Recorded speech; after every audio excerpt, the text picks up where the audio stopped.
Good day. I'm Colonel Jerry Morlock, the Director of the Combat Studies Institute. You're about to use a video series which our instructors have prepared for the sole purpose of improving your presentation of M610, The Evolution of Modern Warfare. We've taken care to make the course that you teach as similar to the one taught at Fort Leavenworth as possible, and choose to add these tapes to your libraries in order to give you every advantage as you prepare to teach this new course. These tapes are similar to the weekly train-up sessions which we utilize to prepare our instructors here at Fort Leavenworth. My intent for the tape sessions was to provide you insights and tips on ways to approach the lessons of M610 that were not available in the instructor notes. I've drawn various instructors, military and civilian, into the sessions based upon their specific expertise and historical background. They were asked to just talk to the lesson structure and content, giving you some additional information on the historical context and differing views on how to approach the lessons. These tapes will provide you a wealth of knowledge and direction that will significantly improve your readiness to teach our new history course. One word of caution regarding how to use these training tapes. They are not designed to be substituted for your instruction during the individual lessons of the course. As instructor preparation tapes, train the trainer material if you will, they are inappropriate for direct instruction to students and are not intended for that purpose. Our intent with these tapes is to improve your ability to lead the student seminars by sharing tips and advice from some highly qualified experts. The Combat Studies Institute stands ready to provide whatever additional expertise or assistance that you may require, and we've included the Institute's phone, mail, and email contact information on the tape if you should need it. Good luck with the Evolution of Modern Warfare course, and have a good time.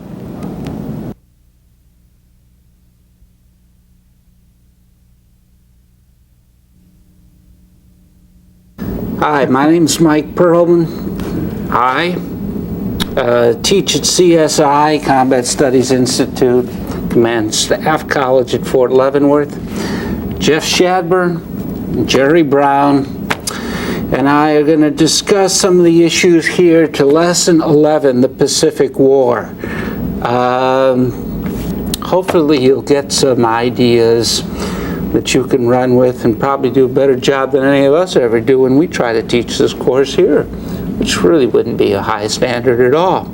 Anyway, I'm going to throw out some questions here to my alleged subject matter experts.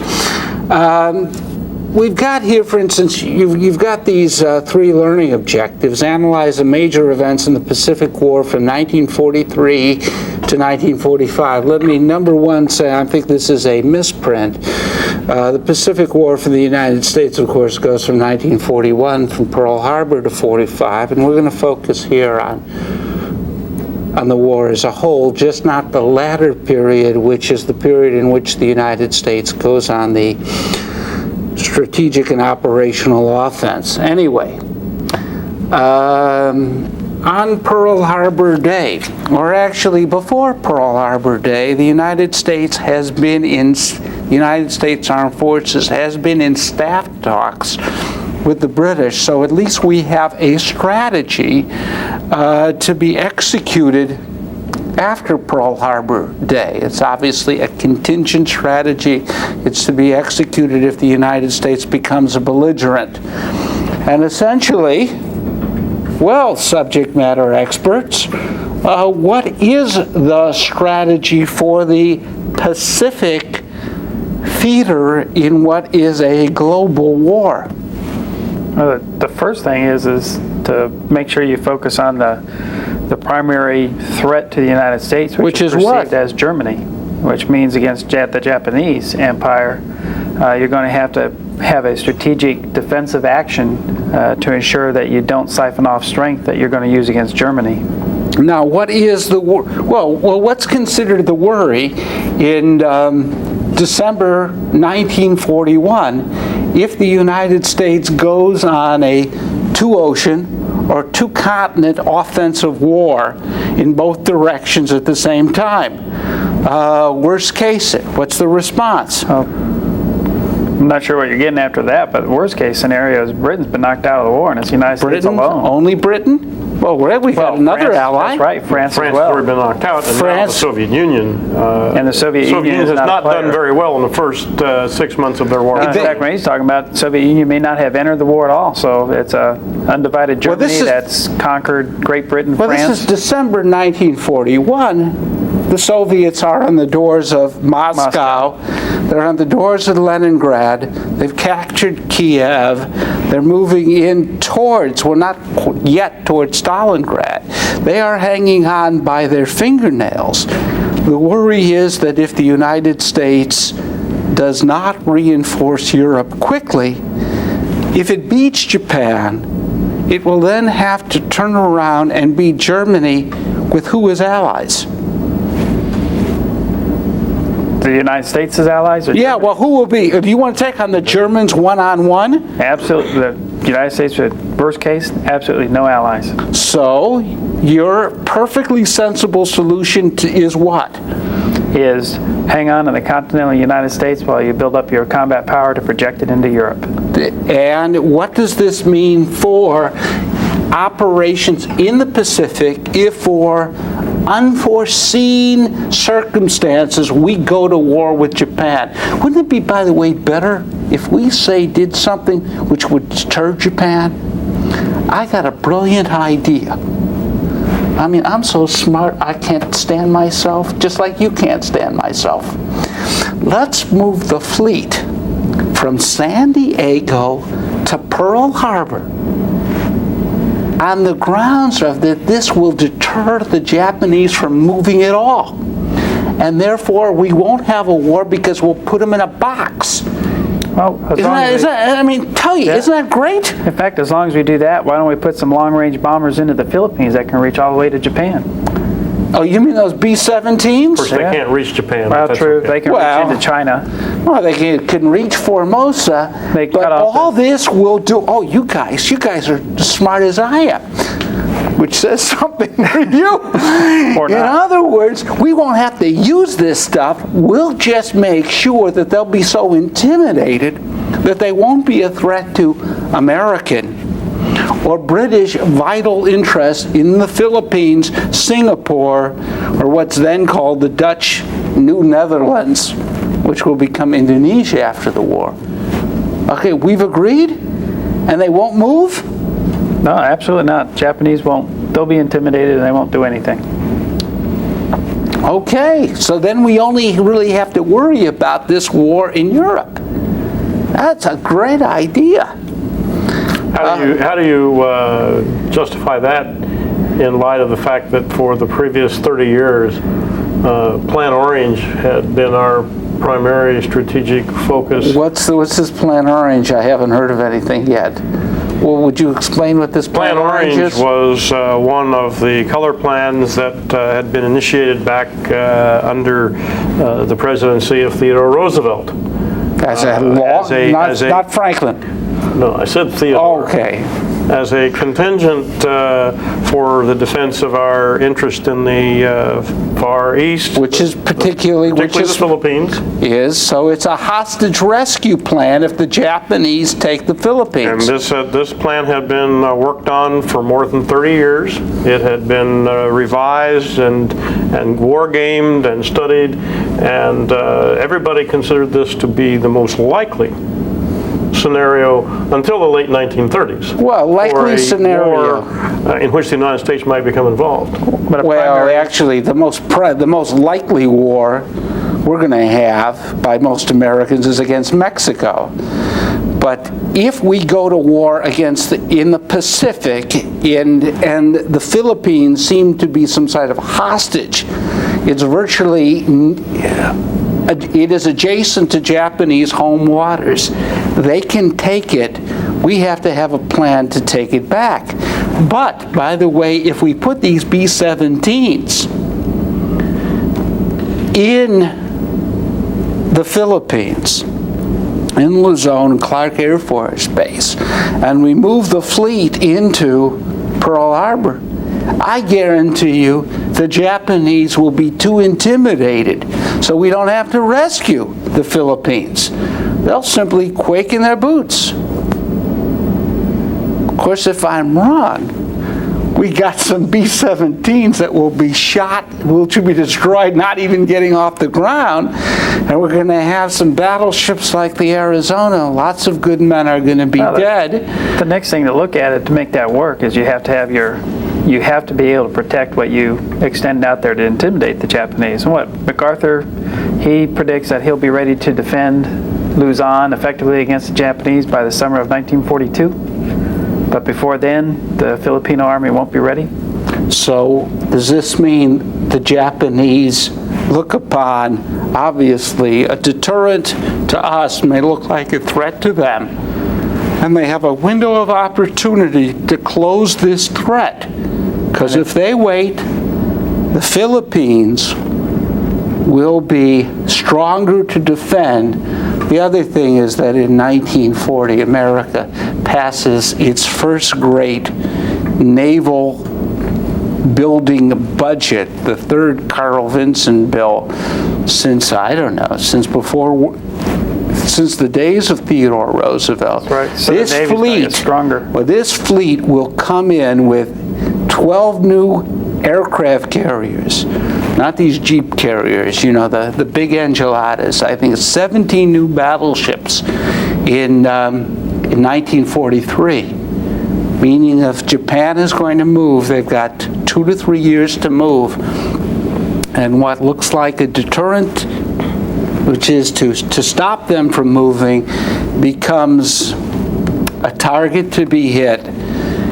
And in December 1941 through the first years of the war, say through March or April 1942, what does Japan specifically, or just in big pictures, do?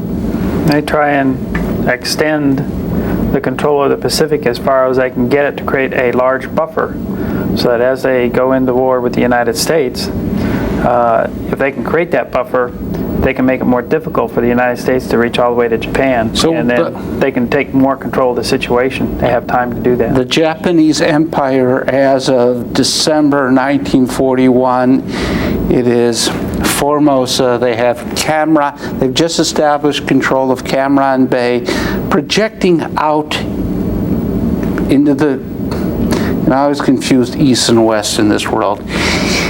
East into the Pacific, the Japanese Empire is how extensive in December 1941? Well, it's not very far at that point, because there are several obstacles that sit athwart their locks, one of which is the Philippines. And so before they can extend their area of influence in the area in which they can exploit the resources of the Pacific, they have to take out the Philippines. But critical for them. But the Philippines is not sky blue. It is an obstacle on the way for what is. So we're talking about a 4 or 5 month period in which, in terms of physical distance, the Japanese have the greatest conquest between December and April. In the history of mankind. 5 month period, they are extending all the way to places nobody, and very few people have ever heard of in the West.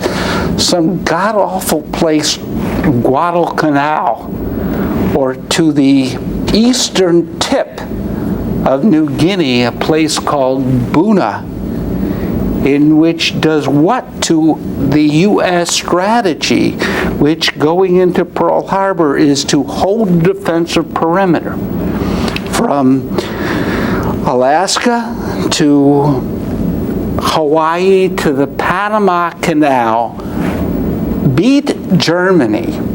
And if Japan remains, which I say, stubborn and doesn't listen to reason, after Germany is beaten, then the U.S. goes on the offensive. The only problem with the strategy, like most problems with strategy, is the opponent doesn't read the script. He doesn't know that he is supposed to, in effect, be satisfied on the other side, on his side of the wire, defensive perimeter. And Japan is now threatening to close off America's contacts with, specifically? With Australia.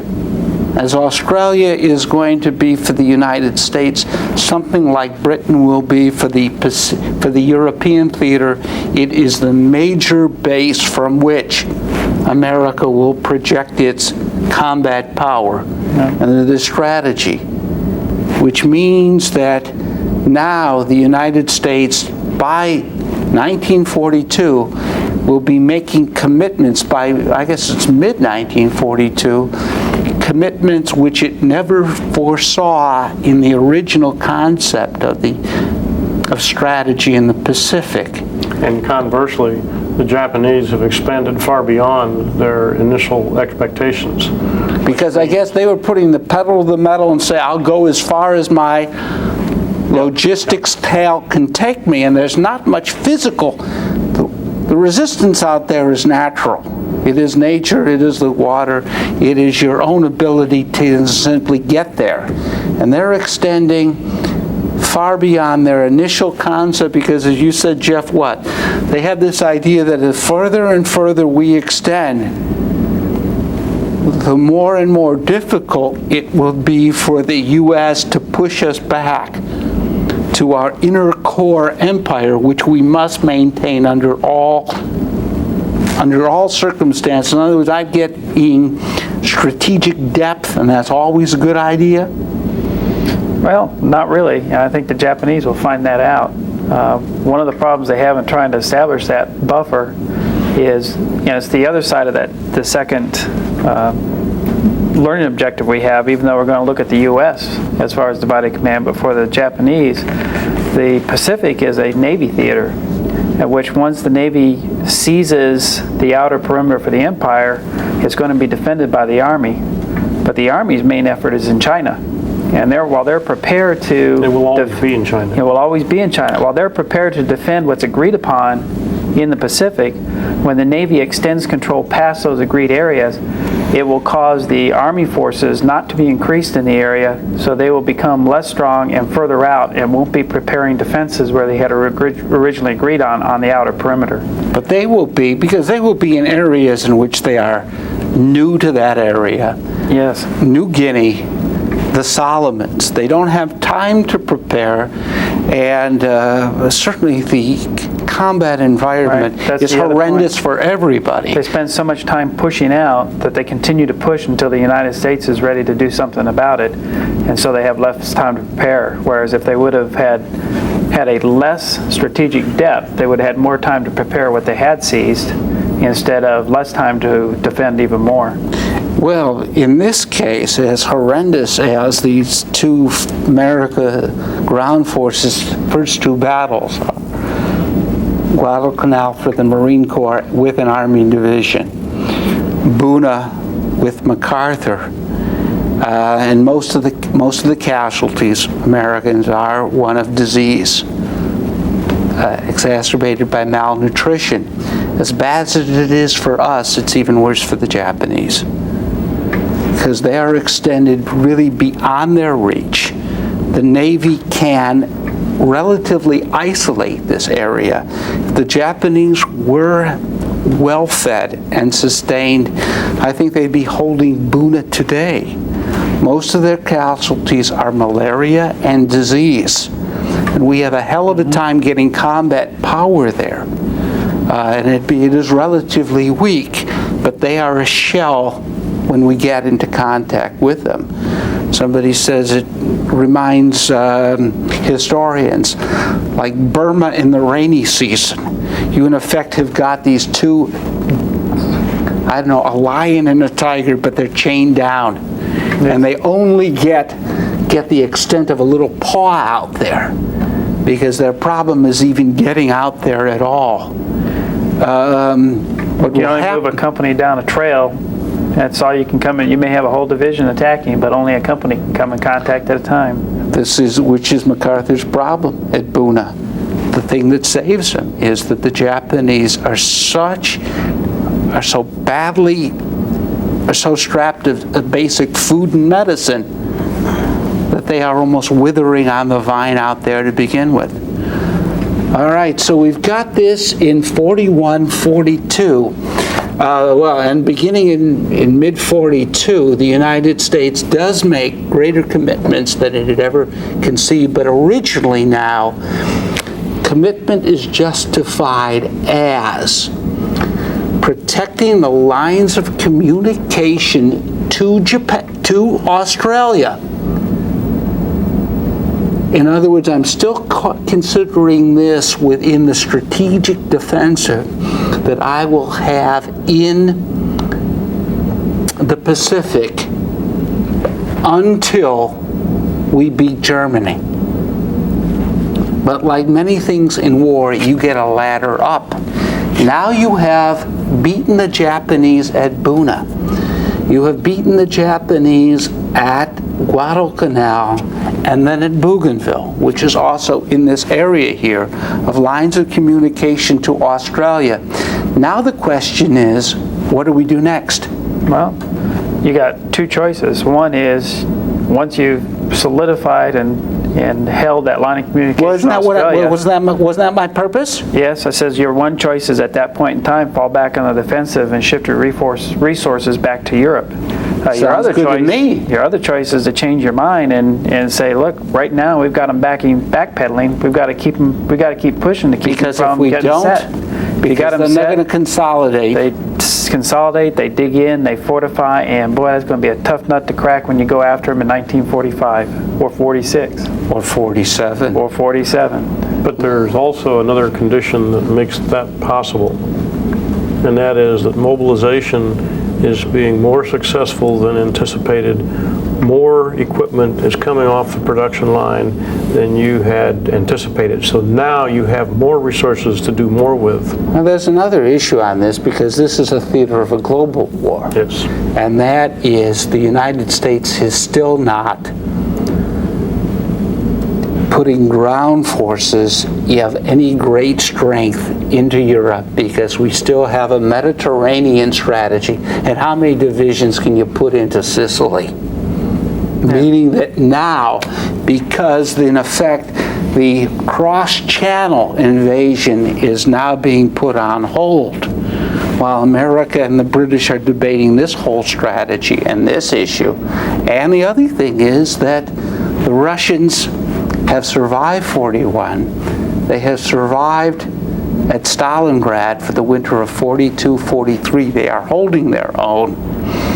It would mean with all these issues, I think we're going to change the nature of this European first strategy. So you're saying Germany all of a sudden becomes less of a threat? No, not less of a threat. I think Germany remains a great threat. But less than they were before. But we thought it doesn't. Germany threatening Yes, we're our not national talking existence. about Germany beating the Russians after Stalingrad. We may be talking about the Russians exhausting, and the Germans and the Russians, which is a big fear in the United States, about coming to some sort of understanding. Maybe going back to the borders of 1939 or 41. It's a possibility, but we're not considering, as we did in December 41, are the Russians about to be closed off within a 3 to 4 month period? Germany may remain still the major threat, but it looks like the Russians can hold their end of the bargain. We have yet to find, to get into Northwest Europe, a lodgement area in which we can commit these masses of forces. And here is all these issues to say we're going to change the nature of Europe first, or Germany first. And it changes with the U.S., where it once was hold in the Pacific, win in Europe, and then go on the offensive in the Pacific. There'd probably be a 2-year, some people say 3-year, difference between VE Day and VJ Day. The idea is to go on a 2-ocean war, and the difference in Europe first is, we'll just have a surrender of Germany first, and our people, particularly Marshall's very good at this one, is that we're going to be in trouble politically at home once we defeat Germany. There'll be a lot of people saying it's Miller time. As they do, is that we better have a close window. We better make this a bang-bang finish. 3 to 6 months maximum, or else what's going to happen is, remember, we've got some disadvantages or advantages, is that certainly the Russians and the Germans don't have. They don't put war strategy, grand strategy, up to a political vote. In fact, neither do the British. They will not hold an elections during a war. They say, we're going to depoliticize this. The United States is the only country that I know of in the world that has elections in the midst of the war, and if the public say, hey, you guys are screwing up, we can, if we can't, we can find a new commander-in-chief. Anyway, so in 43, we changed the nature of this European first strategy, and we say, go on the offensive in the Pacific. But that doesn't tell me much. Go on the offensive with who as Sink Pacific, and in what avenue of approach towards the Far East. We have got the Navy out of Pearl Harbor, owning the Central Pacific. We have Douglas MacArthur, commander, Southwest Pacific area, out of his base in Australia into New Guinea, trying to go towards, the Philippines. I guess the Navy's on its way, it hopes, towards Formosa. And, any good arguments for making Douglas MacArthur sink Pacific Theater, which would make Southwest Pacific area the main avenue of approach, and having in effect the Navy being the transport service for the Army, and of course protecting the Army transportation from raids by aircraft carriers, essentially. As you already stated earlier, the Pacific is essentially a Navy theater. So that's to be said against? It's a large body of water. You're not going to do anything out there without the Navy. The Navy will not only transport you to and from where you're going, it will protect your vessels as they go to and from. It will also ultimately, at some point in the future, be responsible for carrying the war to the enemy. Obviously, this world, it isn't my fault that this world is 2/3 water. If it was at least me, this would be decaffeinated coffee. But the question is that the function of the Navy to do what essentially the Navy does for the European theater, which is to get the Army ashore and get it supplied. Now, if the Navy loses the Battle of the Atlantic, we cannot get an Army ashore. But look, we got a Europe, he's not a European theater, it's not Europe-wide, Schaeff commander, who's an Army guy, Eisenhower, under the understanding that the Army will be the lead service for beating Germany. But you have to deal with Douglas MacArthur, who... Do I have to? Yes, you can't avoid dealing with Douglas MacArthur. You can't talk about this war and not talk about Douglas MacArthur. By grade, he outranks the Chief of Staff. He doesn't he doesn't by grade outrank the President of the United States. No. But the thing is, in 1940, Douglas MacArthur is perhaps the only soldier whose name is known in every household in America. At that time, people like Dwight Eisenhower are still obscure colonels, lieutenant colonels, and people like George Marshall are still not totally known quantities. But Douglas MacArthur is a force. Oh, well, I understand. Okay. And you have to deal with this guy. He has name recognition. He is a genuine American hero. He has been a general officer now for 22 years, longer than many of the soldiers will be alive. Well, so far what you have given me, and I'm President of the United States, is political advice about that this guy can raise a crowd against me. He may be even a challenger if he resigns. what Harry Truman used to say when military guys gave him political advice, saying, that's my business, not yours. And Harry Truman at this time was an obscure senator from Missouri. Thank you. I'll make the point again, which is... In 1950, you can say that. Thank you. Is that I don't want political advice from amateurs. I'll go to politicians for political advice. I'm asking you to give me a good military reason why I should not make the Central Pacific the main avenue of approach. What is to be said for SWAPA? Well, once again, if you would let me Do I have to? proceed, you can't separate these issues from issues of personality and from issues of history. In other words, you want to give me these political reasons. Franklin Roosevelt, but you can't separate them. I certainly You can't separate the military from the political. There's every reason to argue that the Central Pacific is the shortest route to Tokyo.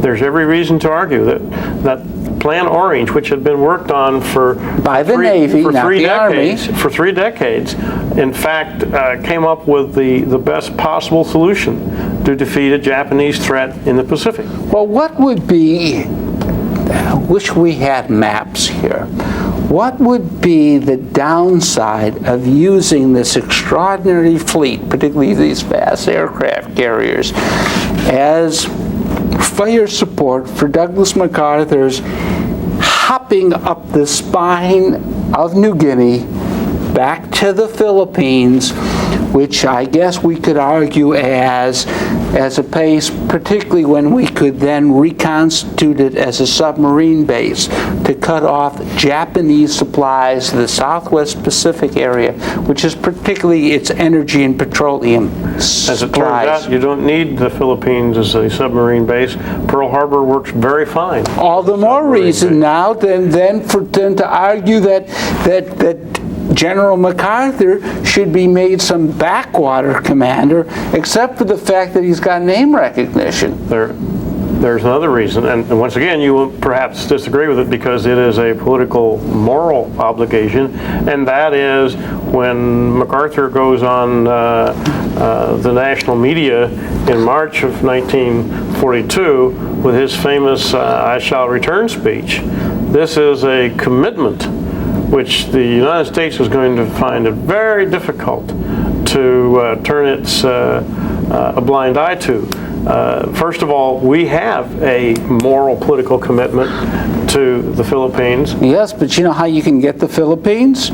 You force the Japanese to surrender in Tokyo, and guess what? They don't keep the Philippines. I don't disagree with that. What I'm saying is that it's not clear in perhaps March and April of 1942, when these deals are being worked out, what's going to happen by 1944, when we have clearly taken the initiative, when our submarine campaign is being very effectively unleashed against Japanese trade in the Western Pacific, when we have landed now in the Philippines, when we have also landed on numerous other islands in the Pacific, and we have begun to figure out how to fight our way back across the Pacific.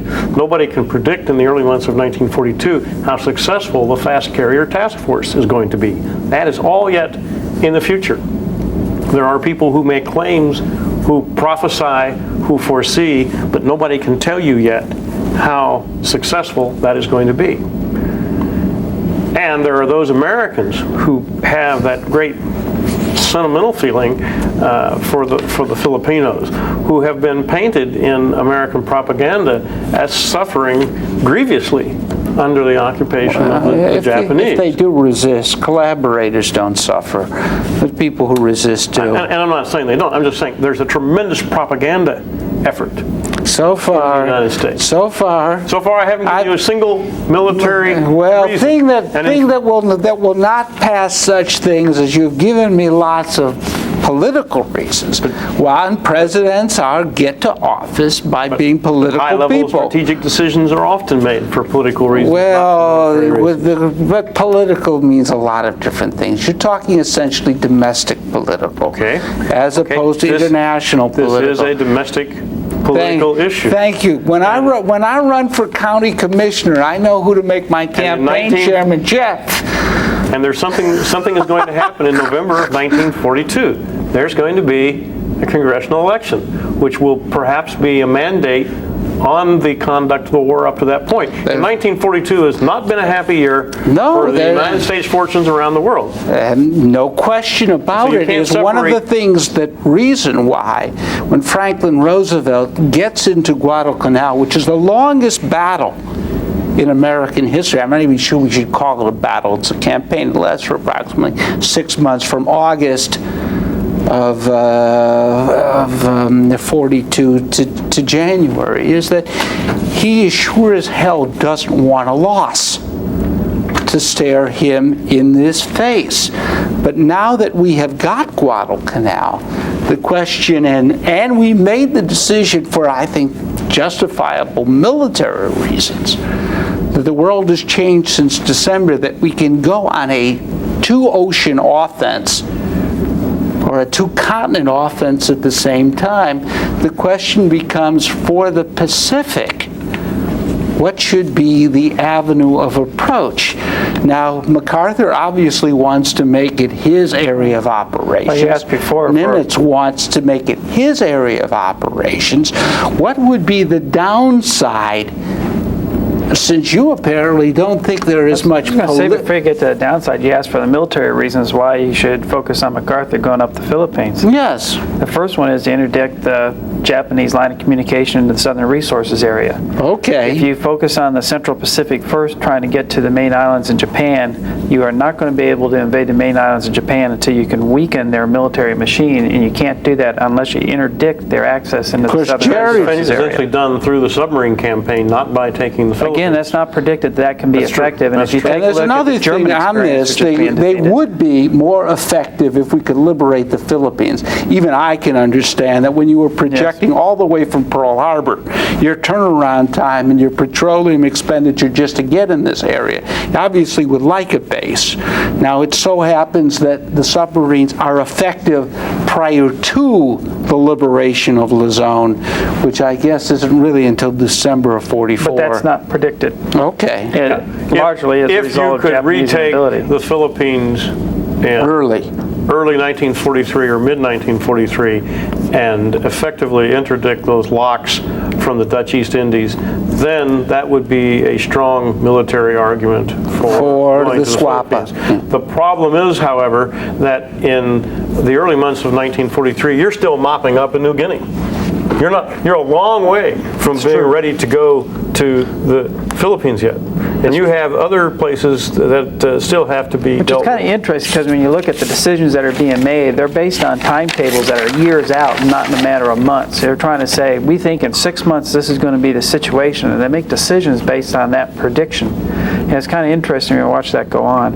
A second military reason, if you're able to retake the Philippines, you remove any threats to Australia that still exist.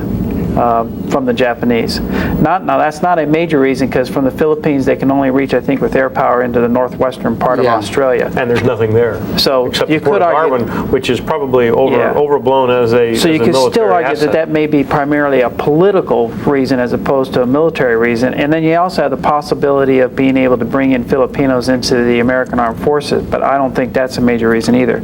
A third, and probably more important in a decision that could have been important in a decision to focus on the Philippines, is to open up a line of communication into China that doesn't go through Burma, that allows you to base aircraft in China so you can bomb Japan directly from China. All the more reason now for going to Formosa.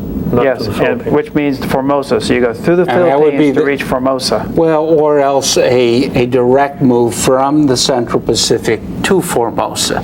Now, the problem there, and it kind of gets a problem, you can do that from the Central Pacific, but then the flank of the Central Pacific approach is threatened from the Philippines. So if you go through the Central Pacific to Formosa, you need to again seize the Philippines to protect that left flank. But Japanese strength in the Philippines ultimately is not its naval and sea power, but approximately 300,000 men that they will eventually move into the Philippines. Yes. As we see in such battles as the Leyte Gulf. Japanese naval power. Of course, that's late in 44. It's land-air power, and then you're trying to predict well out. But that doesn't mean that you can't have the main effort still be in the Central Pacific, controlled by Nimitz, with MacArthur and the Philippines being a supporting effort. Okay, since both you guys failed this question, and these poor people here are listening saying, you mean these guys can't even agree on what day it is? And I'm going to have to listen to these guys for help? I will summarize and then hopefully get on to another issue. There's good arguments for both sides. If we had a map here, you could see that particularly these aircraft carriers, and particularly the way they're built by the American Navy, they are built to have maximum amount of planes, natural amount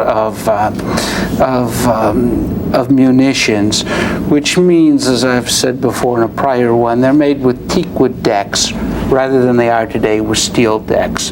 This is an extraordinary amount of combat power in, I guess, an area as large as 2 football fields. Nothing equivalent to it in ground warfare, but it is very vulnerable. And in Swapa area, it is literally running a gauntlet.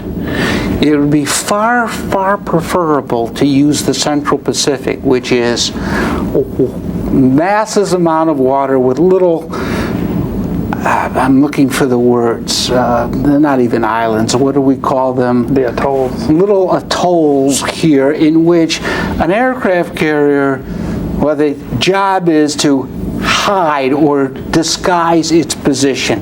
If it can be in any point in the circumference, obviously it's safer.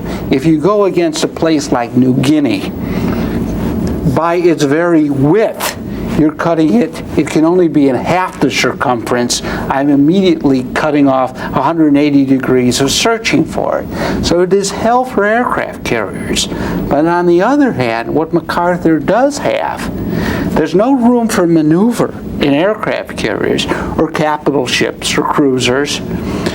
However, what does MacArthur have as a military argument for Swapa? And that is, where once infantry gets ashore at places like Tarawa, where can it maneuver? Straight ahead. It can't. It's a postage stamp. Swapa is maneuver space for infantry. MacArthur, and he becomes an expert at this, can in effect land behind enemy lines. There is no landing behind enemy lines on these postage stamps, Kwajalein or Tarawa in the Central Pacific. In other words, that area may be safe for the Navy, but it's hell on the Navy's Army, the Marine Corps. Yeah, but there is a prima ballerina, and in the Navy it is the aircraft carrier, and it is infantry that's sacrificed to the prima ballerina. And in Swapa, infantry is supreme. This is an army base, and the Navy will be exposed.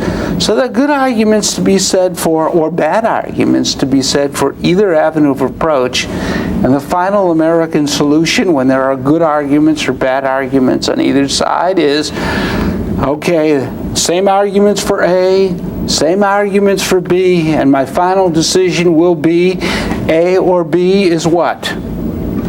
A and B. A and B. Do them both. Don't have a commander-in-chief Pacific area. What's to be said for that type of final decision? Well, one, everybody gets a piece of the action. Again, we're back to politics. Yes. Military. What's to be said for it for military justification? It presents some significant problems for the Japanese because there is no main effort for them to put their main effort against for defense. And with their inability to maneuver across the Pacific, once the U.S. Navy takes control of it, it causes them to split their efforts on both avenues, where the United States, and in spite of their adversarial relationship, Nimitz and MacArthur actually cooperate. They're able to shift the main effort back and forth between the two axes so that they're able to bring overwhelming combat power to bear on either axis on an alternating basis. And they're able to do that because the increasing resources available to those forces allow them that freedom. Oh. If you have a resource-constrained situation, then you have to make a decision. Yes. Which one of those two forces will get the resources. But as resources expand, and they expand very well in 43, and more so in 44, you have now the freedom of action to choose one or the other or both. And the correct decision in retrospect was to do exactly what they did, have dual main axes. But so this turns out to be a correct military decision, perhaps done for incorrect reasons. In other words, Roosevelt doesn't want to have a revolt in the Army or a revolt in the Navy. He can't make up his mind, so he does what any politician will do in this situation. He will not make a clear decision. He will give approximately the same thing to each of these two petitioning groups, which may be a hell of a way to run a railroad, but it turns out to be the correct decision. It works. It gets the cargo there because you have enough engines. Well, I know it works, but probably you have enough engines. the question is not just whether it works, because I think SWAPA would have eventually worked. The Central Pacific worked. My question is this the correct decision, the best decision that could have been made? And maybe it was made because we should have had somebody in the White House who would make a decision, but he didn't. He let, in effect, the situation dictate to him, and it turns out to be what was the best situation? Yes. You have an opinion on this, or is this the one topic in the world you don't have an opinion on? I'm prepared to say that if you judge it ex post facto, it's the right decision. Well, that's what we do in our business. We judge everything ex post facto. It's interesting as you look at it. We're talking about unity of effort between the commands as opposed to principle of unity of command. Unity of effort is what is done by joint or combined operations by, in effect, separate institutions, because one will not subordinate to another. Wait. I have a protest against this position that this turns out to be the correct decision for military reasons. I would say in retrospect. A correct decision. Well, you said the correct decision. I said correct. We'll settle this one away from the camera. Get on. You got to win the war yet. Well, we may never get to it. What turns out to be the downside? I believe that Central Pacific, we've got these aircraft carriers that once they get sunk, takes 3 years to build. They cannot be replaced. They have to be used in the Central Pacific. If we look upon this strictly as a Pacific theater issue, this dual approach turns out to be not a correct decision. You're wrong, as you usually are. It turns out to be the correct decision. One problem is that this is not a Pacific war. This is a Pacific theater in a world war. MacArthur has got, I guess it's 2 armies, right? Yes. He's got under his the 6th and the 8th. This could have been Eisenhower's strategic reserve. It would have given Eisenhower another army group for Europe in 1944. Those poor guys, from September to March, September 1944 to March 1945, are on the line day in and day out because there is no reserve. Eisenhower's strategic reserve, so that he could do the type of punch a hole and exploit that the Russians do, which have a great operational reserves, are with Douglas MacArthur in New Guinea. And that's the downside of a good decision, but there are no decisions that don't have downsides. Okay, I'm trying to give a brief separate wrap-up now so I can get you out from watching this tape and back to your real work. This is on how the war in the United States against Japan ends. For those who want a fuller rendition of at least my thesis, I can't say I recommend, but you may want to read Unconditional Surrender, Demobilization of the Atomic Bomb. It's an essay I wrote. It's published at CSI. It's for free, so at least you'll get your money's worth. All right, what's the situation in 1945? Japan has never conceived of the possibility of the conquest and the occupation of the United States. They have always wanted, by the force of arms, to impose their empire in the Pacific, to make the United States accept it as a fact of life, like, say, the United States had accepted the British Empire as a fact of life. And they planned to do this in 1945 by raising up the cost in blood and treasure of continuing this war. Now, in 1941-42, Japan had extended their empire from its core Northern Asian empire, which is Formosa, Korea, Manchuria, and northern China, into what we talked about earlier, which is everything from French Indochina all the way east to the Solomons, in tropical or southern Asia. Now, they've all lost all that by 1945, but they haven't lost their core Northern Asia empire. And in 1945, at Luzon, Okinawa, and Iwo Jima, the United States suffers 50% of the total casualties in 6 months' time that it will suffer in the total war 3.5 years. At this time, there are lots of signals that Japan's strategy is working, in that war weariness is setting in on the American public. And it becomes particularly acute after VE Day, victory in Europe, because the United States obviously wants to celebrate. What's the indication of this war weariness? Well, demobilization of the U.S. Army. 450,000 soldiers, combat veterans. George Marshall calls them the wheels that make the Army run, are demobilized early.